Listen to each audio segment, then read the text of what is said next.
Bueno, hacemos la lectura, la parte 3. Recién estaba haciendo el vivo, me llaman por teléfono de la guardia y perdí. Pero bueno, ahí descubrí que se puede continuar después, para que no vuelva a pasar.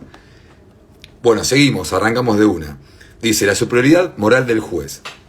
El problema consiste, ahora, en elegir las bases que nos permitan construir ese tipo de proceso. Es decir, el que deba cumplir con reglas que eviten porque la posibilidad de una condena de un inocente exista o dentro de lo humanamente posible, disminuya esa posibilidad al máximo posible. Y mantenga siempre abierta la posibilidad de revisión de esa condena fundada en la constatación del error. Es decir, reglas que disminuyan la posibilidad de errores y además que permitan que el error siempre pueda ser alegado, sin precluir ni siquiera ante la cosa juzgada. Ahora bien, no se puede pasar aquí directamente a la función de la verdad en el juicio, porque existen, y han existido, otras ideas y tradiciones disponibles para hacerse cargo del mismo problema. No olvidemos que a lo largo de la historia el mandato de no castigar al inocente se presenta, antes que nada, como un imperativo moral. Por tal razón, la primera respuesta al problema del castigo del inocente ha sido también una respuesta de esa índole. Se trata de elegir a un juez que, con base en su superioridad moral, proteja suficientemente al inocente de un castigo injusto. La figura del juez se presenta como garante del cumplimiento del mandato político y ahuyenta el temor a la arbitrariedad judicial. La bondad del juez es la mejor garantía de justicia. La fuerza de esta idea es tan grande que llega hasta en otros tiempos. No se la debe confundir con otra idea obvia. Frente al juez inmoral y deshonesto siempre estaremos desprotegidos. Pero de ello no debe inferirse que su contrario sea cierto, que el juez honesto, en consecuencia, nos protege. Concentrar la solución de este problema en la figura del juez ha sido el más constante desatino que hemos cometido y el modo como la tradición inquisitorial distorsionó la cuestión, hasta convertirla en la idea contraria. Nada generó tanto riesgo de condenar a un inocente como la pretendida superioridad moral del juez y su lealtad a un Dios que confundía sus intereses con los del monarca y viceversa. Cuando hoy todavía pretendemos que el juez tiene una adhesión moral a la verdad que lo permite superar todas las reglas para hallarla, corremos los mismos peligros que antaño con la Inquisición española. La superioridad del juez en su adhesión moral a la verdad es la otra cara de la historia de la tortura. Pese a la fuerza de esta historia, la idea de que el sistema debe funcionar sobre la base de una calidad moral especial del juez sigue vigente. Repetimos, para que se entienda bien, no decimos que sea indiferente que el juez tenga una sólida base moral, sea honesto y hasta incluso que debamos buscar que los jueces tengan una especial sensibilidad y predisposición a un cumplimiento estricto, en términos de alguna de las morales cívicas vigentes de su trabajo. Pero ello no constituye la base de las reglas que nos permiten construir un proceso que evite, hasta donde sea posible, el riesgo de condenar a un inocente y reacciona rápidamente ante la sospecha de esa condena. La idea de que la superioridad moral del juez es la garantía que nos evita ese gran daño social es todavía bastante usual en la literatura. En esta tradición, el juez es, en definitiva, quien toma decisiones fundadas en valores. Ello, en sí mismo, no sería muy problemático, dado que aún dentro de la corriente positivista se reconoce el margen de decisión que tiene el juez, y que solo lo complementa con base en argumentos basados en valoraciones y convicciones morales o políticas. El punto es que en ese modelo no se observa la moral como un sistema normativo complementario, que puede ser controlado y que no depende de ninguna capacidad especial del juez, sino que el juez es quien lee en el orden de la creación esos principios. Para hacer tamaña tarea, el juez debe tener algún tipo de inteligencia superior o formación especial que le permita acceder, más allá de las partes que se ven arrastradas por intereses particulares y mundanos, a los principios absolutos que permiten que la justicia se haga presente en ese caso.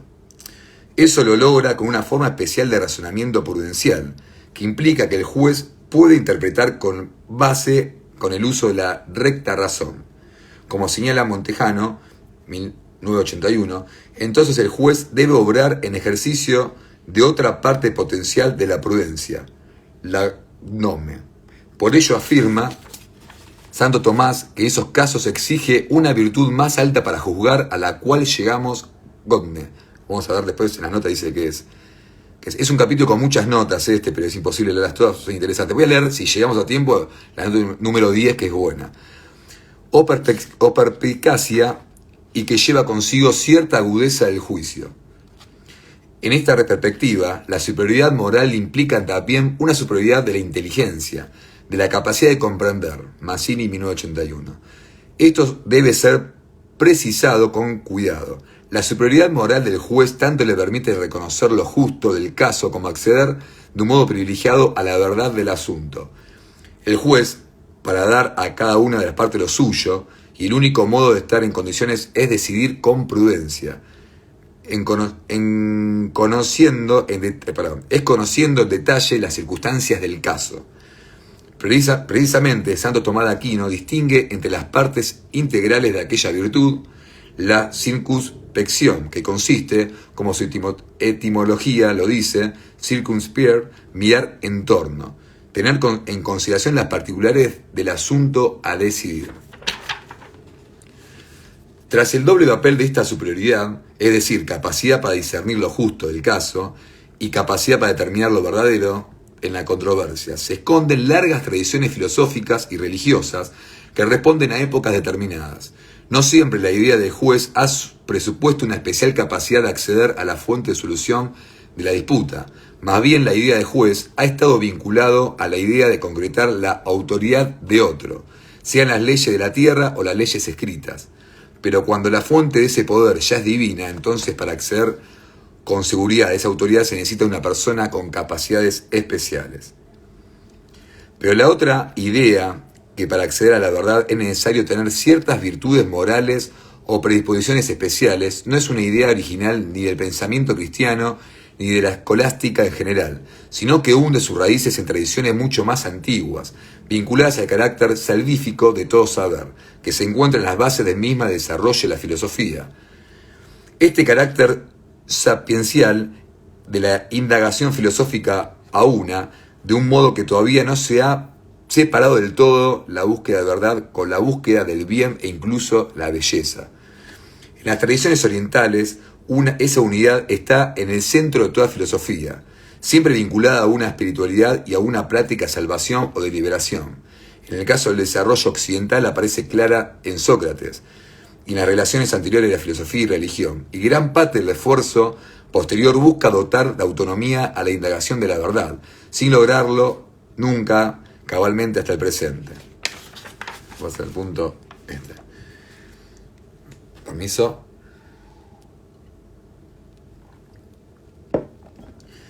En los últimos tiempos, esa idea se ha reaparecido, un poco oculta, bajo cierto auge del problema de la ética del juez, aunque se trate del juez democrático, de la mano de la redacción de nuevos códigos de ética judicial y la elaboración de modelos regionales de dichos códigos.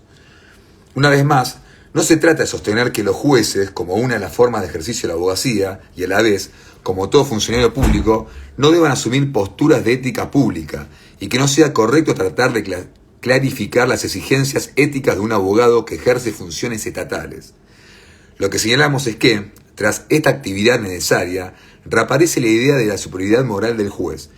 En primer lugar, no debemos confundir exigencias legales con morales, que el juez deba ser imparcial y por ende independiente. No es un problema ético, sino una exigencia legal y central de su cargo. Lo mismo cabe decir de la obligación de aplicar el derecho, actuar de un modo público y transparente, escuchar a las partes en las audiencias públicas sin generar incumplimiento y control de las formas procesales que imponen el bloque de constitucionalidad y las leyes procesales. La idea de ética judicial parece simple, hasta obvia, pero es un campo difícil de precisar, sin caer en lugares comunes o en frases grandilocuentes, que esconden la peligrosa doctrina de la superioridad moral. Esta idea se esconde en la frase común de que la sociedad, antes que buenas leyes, necesita buenos jueces, por más que exista una larga experiencia en contrario. Casana, 2012.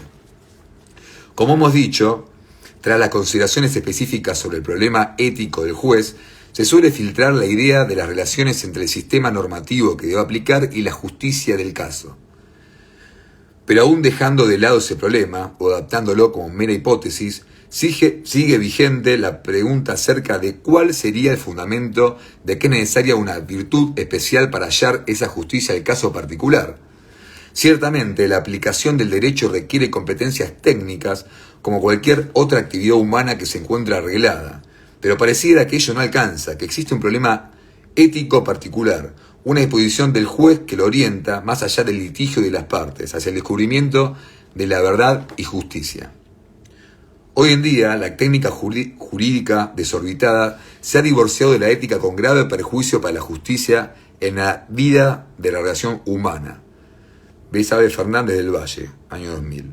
Pero observamos como el mismo autor aprovecha esa afirmación para introducir otras ideas con mayor amplitud. Dice: la profesión del juez se avecina mucho al sacerdocio. Por eso, Rudolf Schlammer nos habla en su libro sobre el juez, el sacerdocio judicial. Nos dice: me parece que el buen juez realiza una aplicación fina y amorosa de la justicia y la legalidad. Aún en autores que no son proclives a acercar tanto la aplicación del derecho con el discernimiento valorativo del caso, podemos observar una mirada que, aún crítica, deja requisitos para la idea de la superioridad moral del juez. El oficio del juez ha sido reiteradamente calificado como augusto o sagrado por varios motivos. A. Porque consiste en juzgar a sus semejantes, función que a veces se ha considerado poco menos que divina. B.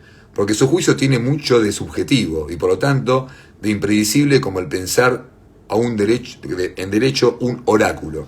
C. Porque en esas condiciones la garantía judicial depende de las virtudes de quienes la toman a su cargo. ¿Cuáles son esas virtudes? Más allá de algunas divergencias periféricas, parece haber un centro de acuerdo bastante general y tradicional acerca de ellas. Pero esto no implica que la conciencia alcance definiciones precisas ni detalle de aplicación. Ginsburg, 2015. Pero inmediatamente incluye, como es usual en las consideraciones de ética judicial, dentro de estas virtudes la imparcialidad. Por el contrario, insistimos que ella es el deber jurídico central del juez, no una virtud moral. Repetimos, se trata de funciones, deberes jurídicos, la razón de su tarea, no de un problema moral. Luego se reclama la honestidad del juez como si fuera algo especial. Otra virtud obvia que se exige a los jueces implica por la imparcialidad, que es la honestidad. La mayoría de la gente traduce esto como no pedir ni recibir sobornos, pero esta es solo la primera y más visible capa de la honestidad. La segunda consiste en resistir halagos, amenazas y presiones, no solo de las partes, sino también de los poderes públicos y privados, de los medios de comunicación y hasta de la opinión pública, si su conciencia jurídica se lo indica. Pero hay una tercera capa que a menudo es inadvertida, la de la selección y el manejo del personal. Esto me mata a mí. Es extremadamente común que funcionarios y empleados judiciales sean nombrados o ascendidos en atención a su parentesco o amistad con magistrados antes que por su mayor idoneidad competitiva. Ginsburg, 2015.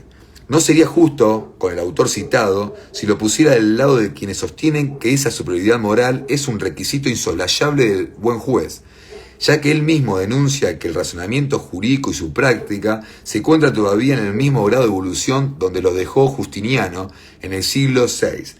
Es decir, como herederos de la teología especulativa y de la exégesis de los textos sagrados. 1500 años después, es hora de incorporar una actitud más parecida a de los ingenieros, examinar los hechos, proyectar un modo de encauzar la función judicial y aplicar en nuestra técnica el razonamiento fundado en observaciones empíricas antes que en conceptos vagos de contenido más o menos mágicos. Se trata de mostrar como un arquetipo tan fuerte no solo se mantiene en el sentido común, sino incluso con las reflexiones críticas de autores muy alejados del moralismo. La superioridad moral del juez es, en este arquetipo, la garantía de una buena administración de justicia, y no debemos confundirlos con el juego de la verdad, cuando se lo vincula en esta superioridad moral del juez, que nos garantiza que así se acercará a la justicia del caso concreto. No es el modelo de la justicia penal republicana. Cuando la verdad se vincula con las capacidades especiales del juez, nos acercamos peligrosamente a la tradición inquisitorial. También reaparece esta idea con la perspectiva que reconoce el mayor margen de discrecionalidad que el sistema normativo, en particular el bloque de constitucionalidad o leyes fundamentales, le da al juez para construir sus decisiones. Como este juez debe integrar el sentido normativo con argumentaciones morales, pareciera que debe tener también un órgano especial para realizar esa integración. En la actualidad, y a consecuencia de las fundadas y aceleradas mutaciones político-culturales que han de ser leídas en clave pluralista, la persona del juez recobra parte del protagonismo perdido. Aznar y García, 2010. No es claro cuál ha sido el protagonismo perdido por el juez, porque si algo caracteriza la segunda mitad del siglo XX, es el mayor y hasta inédito protagonismo de los jueces, producto de la creciente actividad del control constitucionalidad propio de esa época. Si ello es útil para la sociedad o debe tener límites, es un problema ajeno de estas páginas. Por lo cierto es que progresivamente se han ido ampliando los márgenes de la actividad imperativa en la aplicación del derecho y la competencia de los jueces para intervenir en conflictos sociales.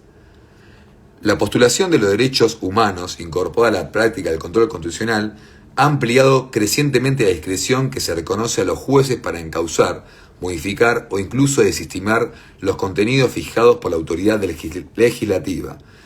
Muchos ven este fenómeno con satisfacción, porque esperan de él una mayor justicia. Este juez, que ahora es convocado a un discernimiento moral mayor, debe tener capacidades especiales. Si bien se trata de una aproximación del tema totalmente diferente a la que hace el pensamiento y un naturalista o escolástico, también deja estresijos para la reaparición de la idea de aristocracia judicial.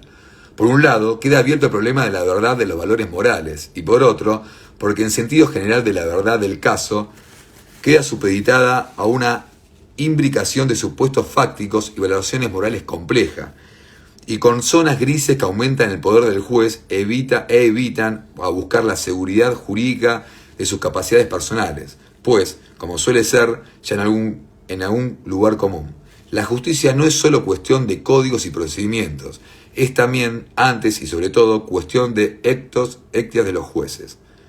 Zagrebelsky, 2006. El punto está finalmente en el sobre todo, que casi pasa inadvertido en la frase. Efectivamente, nadie podría impugnar la importancia del juez y de los otros operadores judiciales en la aplicación de la ley, pero ello no es la cuestión. En el sobre todo de Zagrebelsky reaparece la superior figura moral del juez, no solo la determinación de su posición de decisor limitado en el juego del litigio y en particular del papel de custodio de las formas procesales.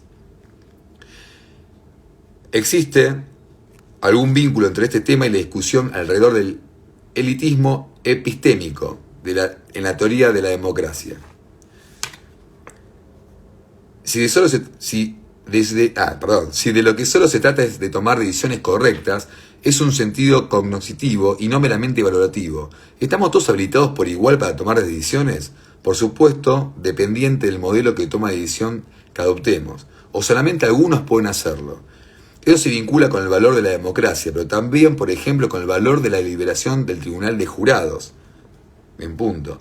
Se vincula a la construcción plural del conocimiento, ya sea a través de agregados mayores o, por ejemplo, de grupos menores como los que litigan, o solo un grupo social determinado. Y únicamente los pertenecientes a ese grupo tienen un mejor acceso a los criterios que permitan realizar las valoraciones, es decir, enlazar valores con situaciones fácticas. Es cierto que la institución judicial no es democrática, en el mismo sentido que en general esa literatura nos habla del proceso de decisión política, Pero ello no es el punto. Lo que nos interesa señalar es que el valor de autoridad y la posición social de quienes tienen una mayor capacidad cognoscitiva y por lo tanto de hacer valoraciones sigue siendo un problema, aún en la teoría de la democracia y mucho más aún en la configuración del sistema judicial. El punto se discute también en las políticas públicas y toda gestión del Estado, donde es más común que aparezca el fenómeno epistocracia. Este término aparece en la obra de David Splum y no es sino la reformulación del gobierno de que lo saben, de los expertos, y a la que nos referimos más abajo la forma de argumento elitista de la relación entre conocimiento y poder. La lectura tradicional de la epistocracia funciona sobre dos aspectos. 1. El conocimiento de un elemento de la legitimidad política. 2. Es posible evidenciar un componente aristocrático de muy difícil compatibilidad con la dimensión democrática. Solo unos pocos son los que saben. Cuánta soberbia, ¿no? Se maneja muchas veces. Si no es quien más intensamente ha introducido en nuestro país esa discusión, pero sus implicancias para la figura del juez no son claras, como tampoco lo son respecto de todos los bienes primarios, sin los cuales la calidad epistémica de la democracia se resiente. Montero, 2006. Aquí la amplitud de control de constitucionalidad es relevante, en particular en un contexto de fundamento epistémico de la democracia, sin tener claro lo que ello significa, ya que pone en cuestión de legitimidad de los jueces también en ese plano. La dogmática penal, en tanto desarrolla un saber técnico de detalles, presupone y alienta un tipo de juez que debe conocer esos detalles, como si fuese el saber determinante.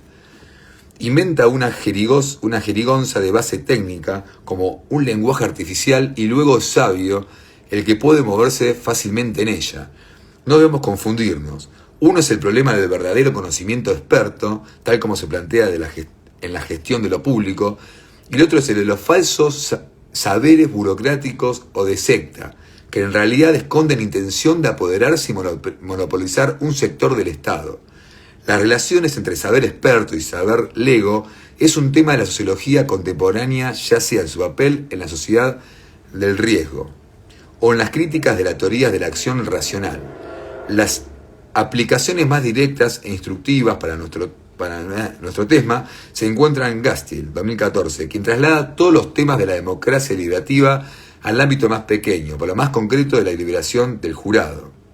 En el ámbito del derecho penal, Zaffaroni, si bien no lo expresa nunca de un modo directo, manifiesta siempre una mayor confianza en el saber experto que permitirá un mejor conocimiento para la elaboración de la política criminal, o muchos criminológicos críticos que repudian lo que se ha llamado vicinocracia, que se aproxima al estilismo epistémico. Rodríguez Anzueta, 2019. 5. ¿Cómo estamos, En la actualidad solemos entender la idea del juez como boca de la ley, como si se tratara de una exageración ilustrada, o también como una forma simplista y estrecha y hasta ridícula de entender la labor del juez.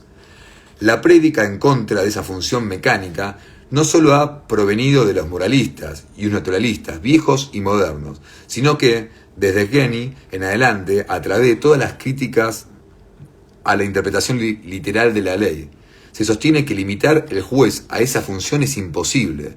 O se trata de una ilusión frente a la complejidad de la vida. Una vez más debemos destacar que ingresar a esta discusión y su impacto en el control del constitucional moderno no es el objeto de estas páginas. Nos interesa, por el contrario, poner en evidencia lo que se esconde detrás de la frase ser boca de la ley, así como toda forma de rechazo de la interpretación que no sea literal, ya que, de ninguna manera, esa tradición de apego a las palabras de la ley puede ser banalizada, mucho menos en materia penal. También hemos visto que la tradición de la superioridad moral del juez está imbricada con la misma tradición inquisitorial, sus componentes religiosos y sus bases teológicas, y por ello fue el objeto principal de la crítica ilustrada. El llamado de un Montesquieu o un Beccaria a que el juez no tuviera que usar más que los elementos cognitivos comunes que le permitan leer lo que la ley, como expresión de la voluntad del legislador, señalaba, no es una ocurrencia en el vacío o un voluntarismo desmedido, sino una oposición radical a esa tradición del uso de la sindéresis, la prudencia o incluso la equidad, como disfraces de la arbitrariedad absolutista. Hasta acá, en palabras que venimos hablando muchas veces, ¿no? De esto de tratar de bajar a tierra la realidad en un lenguaje sencillo, y esa superioridad no tiene que ver con cómo hablo, cómo escribo, cómo pronuncio o me siento diferente por inventar palabras, sino con lo que bajo a la realidad, al hecho concreto, con los valores y con lo que la ley también manda. Seguimos. Siempre se ha atribuido a Montesquieu la doctrina del juez absolutamente limitado por las palabras de la ley. En los estados despóticos, nos dice, no hay leyes, el juez es su propia regla. En los estados monárquicos hay una ley que el juez aplica en los casos que es terminante, en los que no lo es, busca su espíritu. En el gobierno republicano es propio de naturaleza en la Constitución que los jueces sigan la letra de la ley. No hay ciudadano contra el cual se pueda interpretar ninguna ley cuando se trata de sus bienes, de su honor o de su vida. Tengamos en cuenta que para Montesquieu es determinante el que el poder de juzgar nunca debe recaer en un cuerpo permanente, ya que de esta manera del poder de juzgar tan terrible para los hombres se hace invisible y nulo, al no estar ligado a determinado estado o profesión. 1984. Pero como si las sentencias deben ser claras y la ley puede ser excesivamente rigurosa, se deben crear mecanismos de ajuste en el ámbito legislativo. Podría ocurrir que la ley, que en el mismo tiempo previsora y ciega, fuese en casos dados excesivamente rigurosa, pero los jueces de la nación, como es sabido, no son ni más ni menos que la boca que pronunciaba las palabras de la ley. Seres inanimados que no pueden mitigar la fuerza y el rigor de la ley misma. Por eso es necesario que se constituya un tribunal y juzgue la parte del cuerpo legislativo a que dejamos hecha referencia, porque su autoridad suprema puede moderar la ley en favor de la ley misma, dictando un fallo menos riguroso que ella. Queda claro que Montesquieu no reflexiona sobre un modelo abstracto, sino siempre en contra de la experiencia del gobierno despótico que ha conocido, y que toda su visión del poder judicial no solo queda subordinada en la ley, sino que busca quitar al máximo arbitrio posible. En este esquema no hay espacio para un juez con calidades especiales. Se trata antes bien de un poder nulo, invisible, nunca permanente, no formado por jueces profesionales, limitado a acercar el sentido estricto de la ley a los casos particulares, sin alterarlo y sin ni siquiera mitigar su rigor cuando es necesario, ya que ello le corresponde a la propia legislatura. No otra es la opinión de Beccaria, para quien nada hay más peligroso que el axioma común de que es preciso consultar el espíritu de la ley. Es esto un dique roto por el torrente de las opiniones. El espíritu de la ley sería, pues, el resultado de la buena o mala lógica de un juez, o de su digestión fácil o malsana. Dependería de la violencia de sus pasiones, de la debilidad del que sufre, de las relaciones del juez con el ofendido y de todas aquellas fuerzas mínimas que modifican las apariencias de los objetos con el ánimo vacilante del hombre.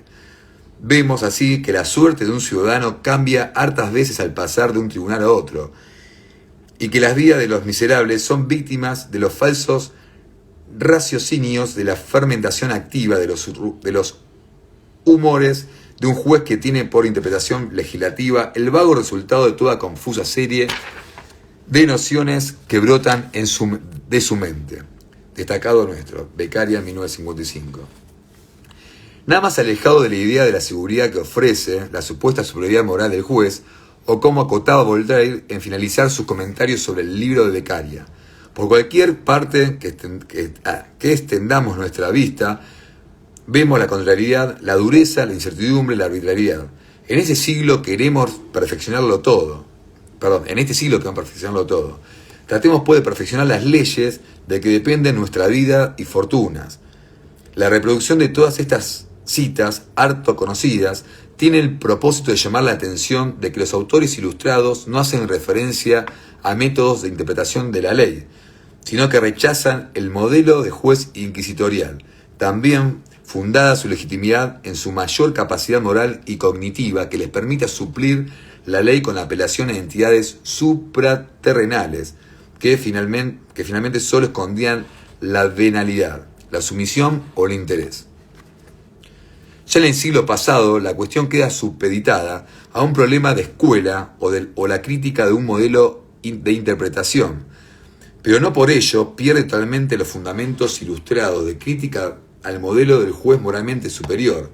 La principal diferencia consiste en que ahora el debate cambia de eje y ya no gira alrededor de la figura del juez, sino del valor de la codificación, de su capacidad de atrapar todos los casos, de la amplitud de la tarea del intérprete y de la mayor o menor libertad para crear principios generales que luego le otorguen sentido a las normas particulares y a la sentencia.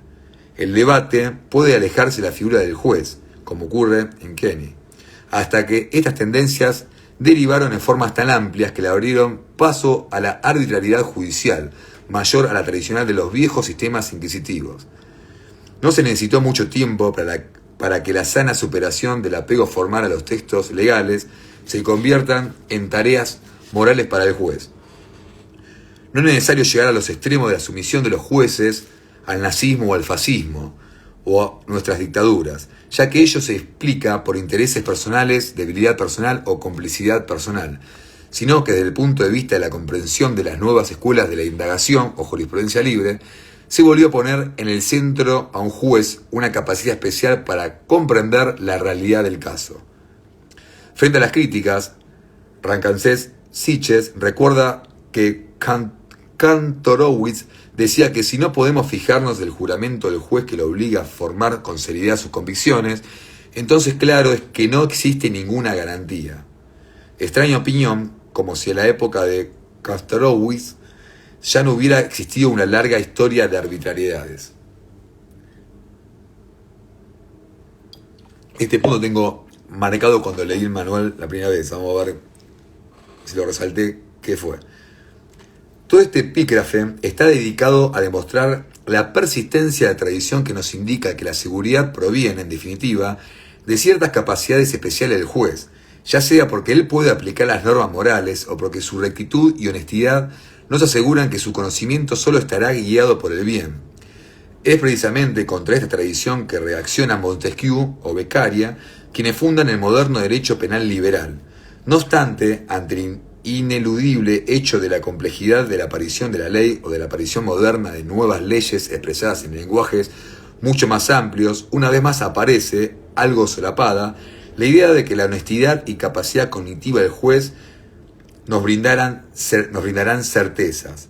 El derecho penal liberal y por ende el sistema acusatorio se fundan en una idea distinta que busca construir límites precisos a la actividad jurisdiccional para evitar la arbitrariedad y quitarnos temor de la condena de un inocente. Por lo tanto, la conclusión es totalmente contraria a la previvencia de esta tradición. Un sistema de garantías nunca puede fundarse en la mayor capacidad personal del juez, ya sea moral, cognitiva o una mezcla de ambas, como nos proponía la escolástica. Debemos descartar toda idea de superioridad moral del juez, como contraria a la lógica propia de los sistemas acusatorios adversariales. Debemos, pues, buscar otro fundamento a los límites que queremos construir para evitar el castigo de inocentes. Entiendo por qué lo subrayé. Este párrafo como que, digamos, concreta y unifica una idea general, ¿no? Bueno, no voy a hacer comentarios míos, vamos a seguir leyendo. Ferraioli desestima este modelo de cuajo, designándolo atinadamente como la epistemología inquisitorial y destaca con claridad la impronta decisionista que se encuentra en el núcleo de esa tradición. Una tradición autoritaria mucho más antigua y nunca realmente interrumpida. A diferencia de la tradición liberal acusatoria que, como hemos visto, se remonta a la crítica ilustrada a la Inquisición. Esta epistemología inquisitorial invierte los términos de la tradición acusatoria y se funda en una mirada sustancialmente de la criminalidad o la desviación que termina poniendo a la personalidad criminal en el centro del modelo y en lo que mayormente nos interesa, en el decisionismo procesal, es decir, el carácter no cognitivo, sino potestativo del juicio y la irrogación de la pena. Este subjetivismo se funda, por una parte, en la destrucción del concepto de hecho y su intercambio por características personales, biológicas o biográficas de ambigua comprobación. Es decir, se debilitan los anclajes empíricos y, por otra parte, degrada la verdad procesal de la verdad empírica republicana e intersubjetivamente controlable, a convencimiento íntimamente subjetivo y por lo tanto irrefutable del juzgador. Por supuesto, se trata de un procedimiento finalmente confiado a la sabiduría del juzgador y la garantía de que su subjetividad especial le permita acceder de un modo seguro a la verdad. Es decir, lo determinante finalmente no es la verdad, sino la autoridad del juez, no su sapienza, su superioridad moral.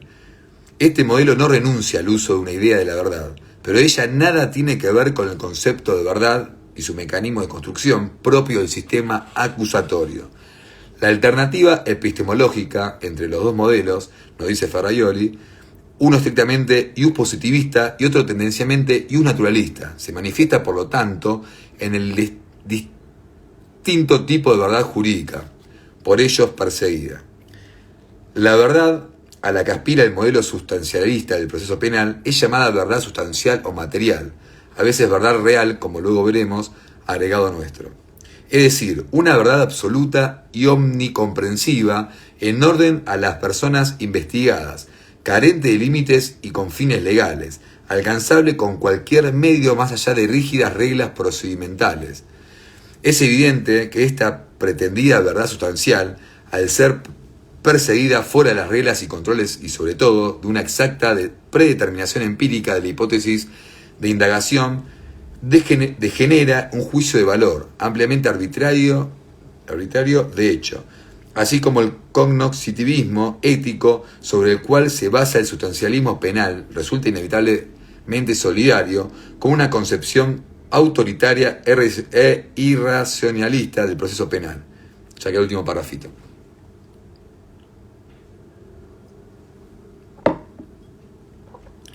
Si bien Ferraioli reconoce que tras estas dos tradiciones han existido siempre dos modelos de juez, 1995, y que el pensamiento ilustrado al rechazar el modelo inquisitorial rechaza también el modelo de juez que le era propio, luego relativiza la validez de esta tradición volviendo a confiar en la capacidad técnica del juez, que ahora puede ser depurada de toda concepción de superioridad moral, mediante nuevas formas de control y selección de magistrados. Estimo, por el contrario, que la tradición liberal clásica sobre el modelo de juez tiene más vigencia que nunca, y si bien no es imaginable una justicia penal conformada solamente por jurados, el paradigma del juez, vinculado al modelo acusatorio y el papel de la verdad en él, nunca se satisface plenamente con un juez profesional y permanente. Toda la experiencia histórica nos muestra que, tarde o temprano, reaparece la tradición de la superioridad moral, y con ello se realimenta la tradición inquisitorial, que es tanto su madre como su hija. Bueno, hasta acá estamos por hoy. Me parece súper interesante, porque aparte son pensamientos que siempre los tuve, creo que cuando estudiaba Derecho, que estaba todavía en otras cuestiones, pero de esto, ¿no? Esta cosa que vemos, y más que nada que se mantiene muchas veces la idea piramidal, vertiginosa del Poder Judicial, ¿no? Del juez, secretario y esa entrada que tiene que... una cosa como endiosar al Supremo, cuando en realidad no deja de ser humanos que están preparados, que estudiaron, que válido sea eso, como también lo puede hacer uno, pero que eso no lo transforma, no hay que endiosar en esa cosa también de jugar autores y no los hechos y más cuestiones. También como la presión mediática, que no puede soportar esa cuestión, que hay uno que de oficio se corre de una posible sentencia errónea, ¿no? Así bueno, creo que por hoy estamos bien, no sé cuánto duró este video, creo que fue la lectura más larga de toda la que he venido haciendo. Así que bueno, seguimos avanzando, que tengan buen sábado.